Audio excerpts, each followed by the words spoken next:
WhatsApp ने अपनी privacy policy में बहुत बड़ी चेंज करी है और इस नई पॉलिसी के बाद यहाँ पे लोगों में कन्फ्यूजन बहुत ज़्यादा है, क्योंकि यहाँ पे व्हाट्सएप ने कंडीशन ही कुछ ऐसा रखा है कि अगर आप इनकी नई पॉलिसी को 8 फरवरी तक एग्री नहीं करते तो इसके बाद आपका जो अकाउंट है वो डिलीट हो जाएगा और बाद में अगर आपको यूज करना है तो इससे आपको एग्री करना पड़ेगा।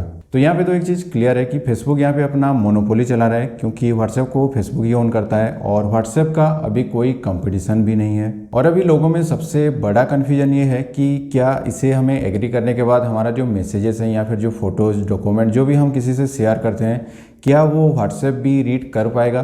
तो ऐसा अभी के लिए कुछ नहीं है, क्योंकि इनका जो एंड टू एंड एन्क्रिप्शन है वो अभी भी है। तो इसमें होता क्या है, आप किसी को अगर मैसेज करते हो तो वो एक कोडेड फॉर्म में जाता है, इनके सर्वर में भी कोडेड फॉर्म में स्टोर होता है और वहाँ से रिसीवर के पास जाता है, जिसके पास भी आप सेंड करते हो तो वहाँ पे ऑटोमेटिकली ये डिकोड हो जाता है। तो बीच में अगर कोई इसे रीड करना चाहे या फिर व्हाट्सएप के कोई एम्प्लॉयज़ भी इसे रीड करना चाहे तो इसे रीड नहीं कर सकता। तो जब तक एंड टू एंड एन्क्रिप्शन है तो आपका मैसेजेस या फिर फोटोज़ डॉक्यूमेंट ये सारी चीज़ें सिक्योर हैं। तो व्हाट्सएप हमारे डेटा को पहले भी स्टोर करता था, इसमें कोई नई बात नहीं है। जैसे हमारे फ़ोन का मॉडल नंबर, आपका ऑपरेटिंग सिस्टम, आपका फ़ोन नंबर, आपका ब्राउज़र इन्फॉर्मेशन, आपका लोकेशन। और लोकेशन में ऐसा है कि आप किसी से लोकेशन शेयर करते हो या फिर कोई आपके साथ लोकेशन शेयर करता है तो यहाँ पे व्हाट्सएप आपका परमिशन लेता है, तो यहाँ से वो आपका डेटा कलेक्ट कर सकता है, आपका लोकेशन का डेटा ये कलेक्ट कर सकता है। लेकिन नई पॉलिसी के हिसाब से अगर आप इसे आपका लोकेशन का परमिशन नहीं भी देते तब भी आपका जो IP एड्रेस है उसके थ्रू आपका लोकेशन को ये ट्रैक कर सकता है और उसका डेटा को ये स्टोर भी कर सकता है। और 2 महीने पहले आपको याद होगा व्हाट्सएप ने पेमेंट का भी एक फीचर यहाँ पे ऐड करा था। तो अगर आप इसका यूज करते हो तो जो भी आपका जो अकाउंट इन्फॉर्मेशन है, जो ट्रांजेक्शन डिटेल्स है, पेमेंट डिटेल्स है, ये सारा डेटा भी ये स्टोर करता है। तो यूजर्स के डेटा को कलेक्ट करना या फिर उसको स्टोर करना ये कोई बड़ी बात नहीं है और कोई नई बात भी नहीं है। यहाँ पे आप जितने भी एप्लीकेशंस आप यूज करते हो अपने फ़ोन के अंदर सभी कुछ ना कुछ डेटा को कलेक्ट करते हैं। जैसे कि आप गूगल का मतलब एंड्रॉयड का कोई फ़ोन लेते हो तो यहाँ पे वो गूगल सर्विस के साथ आता है, तो यहाँ पे गूगल आपके सारे परमिशंस पहले से ही ले लेता है। तो वो सारी चीज़ें ये यूज करता है एड्स वगैरह शो करवाने के लिए, जैसे यूट्यूब में हो गया या फिर क्रोम ब्राउज़र में हो गया या जो भी एप्लीकेशंस वगैरह आप यूज करते हो प्ले स्टोर के साथ, तो वो सारी चीज़ों पे वो एड शो करवाता है आपका डेटा का यूज करके। लेकिन गूगल के ऊपर हम ट्रस्ट कर सकते हैं क्योंकि ये अपने यूजर्स के डेटा को बहुत ज़्यादा सिक्योर रखता है, अपने जो सिक्योरिटी सिस्टम है उस पर ये बहुत ज़्यादा इन्वेस्टमेंट करता है, तो आपका डेटा यहाँ पे मिसयूज उतना नहीं होता, तो एक तरह से ये सिक्योर रहता है। लेकिन यहाँ पे दिक्कत क्या है कि ये सारा डेटा जो व्हाट्सएप यहाँ पे आपका जो कलेक्ट करेगा ये सारा का सारा डेटा ये फेसबुक के साथ शेयर करेगा।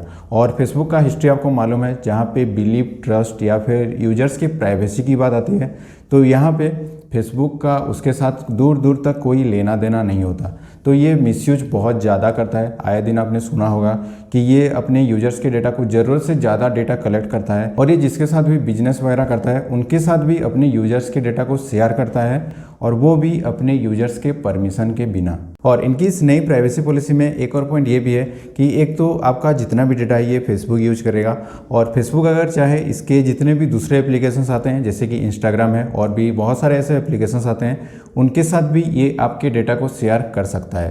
तो यहाँ पे इनका एक एप्लीकेशन आता है ओनावो करके, तो ये एक VPN एप्लीकेशन है और VPN एप्लीकेशन का काम क्या होता है कि इसके जितने भी यूजर्स होते हैं उनके ऑनलाइन डेटा को सिक्योर रखना, उनका जो लोकेशन वगैरह है उसे हाइड करके रखना। तो यहाँ पे रिसेंटली दिसंबर के महीने में ऑस्ट्रेलिया की कंज्यूमर कमीशन ने इसके ऊपर एक सीरियस एलिगेशन लगाया है कि ये अपने यूजर्स के डेटा को ज़रूरत से ज़्यादा कलेक्ट करता है और ये सारा डेटा ये फेसबुक के साथ शेयर भी करता है। तो यहाँ पे आप ये सोच के देखो कि एक ऐसा एप्लीकेशन जिसका काम है मतलब जिनका ये पॉलिसी है कि वो यूजर के डेटा को सिक्योर रखेंगे, किसी के साथ ये शेयर नहीं करेंगे, उनके लोकेशन वगैरह को ये हाइड करके रखेंगे। मतलब एक VPN एप्लीकेशन लोग इसीलिए यूज करते हैं क्योंकि उनको हाइड करके रखना है, सब कुछ सेव रखना है और ये सारा डेटा ये फेसबुक के साथ शेयर करता है और फेसबुक ये अपना कमर्शियल बेनिफिट के लिए यूज करता है, मतलब एड्स वगैरह को शो करने के लिए यूज करता है। और इसी की वजह से 2018 में एप्पल ने अपने ऐप स्टोर से इस एप्लीकेशन को बैन कर दिया था और 2019 में गूगल ने भी अपने प्ले स्टोर से इस एप्लीकेशन को बैन कर दिया था। तो इसकी क्या गारंटी है कि कल को व्हाट्सएप हमारा ज़रूरत से ज़्यादा डेटा को ये कलेक्ट नहीं करेगा या फेसबुक हमारे डेटा का मिसयूज नहीं करेगा, क्योंकि ये ऑलरेडी कर रहा है। अभी रिसेंटली एप्पल ने एक सर्वे करा था, इनके ऐप स्टोर में जितने भी एप्लीकेशंस वगैरह आते हैं ये चेक कर रहा था कि कौन सा एप्लीकेशन कितने यूजर्स के डेटा को ये कलेक्ट करते हैं। तो फेसबुक यहाँ पे सबसे पहले नंबर पे आता है, मतलब ये सबसे ज़्यादा यूजर्स के डेटा को ये कलेक्ट करता है।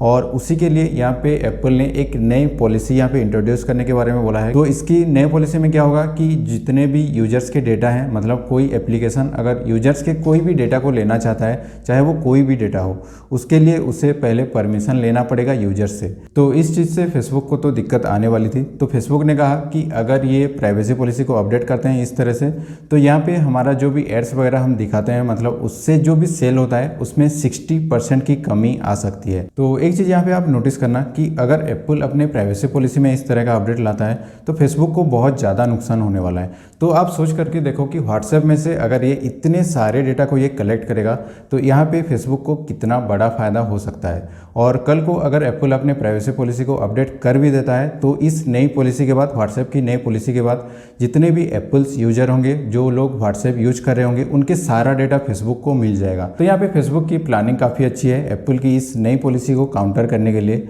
और साथ में यहाँ पे नए पॉलिसी के साथ व्हाट्सएप ने ये अपडेट भी कर दिया है, मतलब एक तरह से हिंट दिया है कि आने वाले टाइम में आपको व्हाट्सएप में भी एड्स देखने के लिए मिलेंगे। तो गवर्नमेंट अगर चाहे तो इसकी पॉलिसी में चेंजेस करवा सकती है, उनको फोर्स कर सकते हैं अपनी पॉलिसी में चेंज करने के लिए। यहाँ पे बहुत सारे बड़े बड़े एप्लीकेशंस भी बैन हो चुके हैं, जैसे टिकटॉक और पबजी जैसे एप्लीकेशंस यहाँ पे बैन हो चुके हैं। तो यहाँ पे व्हाट्सएप बैन तो नहीं होगा, अगर गवर्नमेंट चाहे तो इसकी पॉलिसी में चेंज करवा सकती है। और इस वीडियो में बस इतना ही था। अगर आपको वीडियो अच्छा लगा तो लाइक कर देना वीडियो को और सब्सक्राइब कर देना चैनल को ऐसे ही और कंटेंट के लिए। और मैं मिलता हूँ आपको नेक्स्ट वीडियो में, तब तक के लिए take care and good bye.